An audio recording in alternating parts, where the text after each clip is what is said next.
इनको दूर फेंकने के लिए ही तो आईनी बेंच बनाया गया जिसपे अमीनुद्दीन खान को बिठाया गया। तो अगर रियासत सुप्रीम कोर्ट के जजेस की उम्र भी 65 साल से 70 साल कर देती है, तो इसका मतलब है कि वो इन जजेस की उम्र भी बढ़ा रही है रिटायरमेंट की, जबकि रियासत तो इनसे जितना जल्दी हो सके जान छुड़वाना चाहती है। और अगले 3 सालों में इनमें से आधे जज रिटायर हो जाएंगे। यानी मंसूर अली शाह की रिटायरमेंट आ रही है, मुनीब अख्तर की आ रही है, आयशा मलिक की, तो रिटायर हो जाएंगे।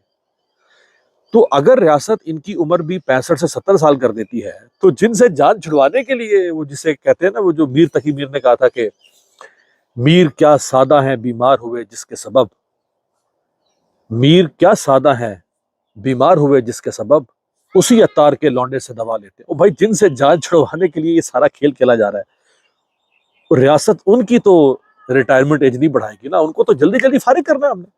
ऐसी की तैसी ये हमारे लिए मुसीबत बने हुए हैं, ये हमें मुल्क नहीं चलाने दे रहे, ये हमें हमारी मर्जी नहीं करने दे रहे।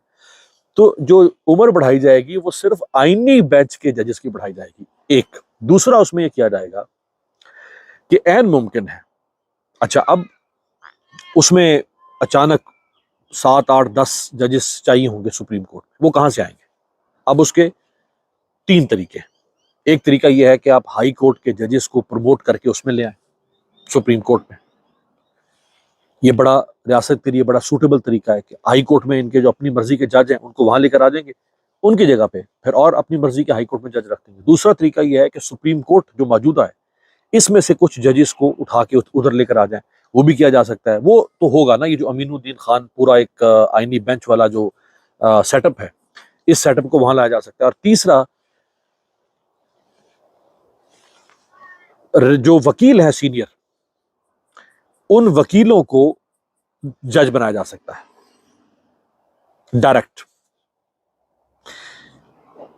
उसमें फिर वो लोग अकोमोडेट होंगे, वो वकील अकोमोडेट होंगे जो वकील पिछले 3.5 साल से इस फस्ताई निजाम के टाउट बने हुए हैं, वो वकील अकोमोडेट होंगे।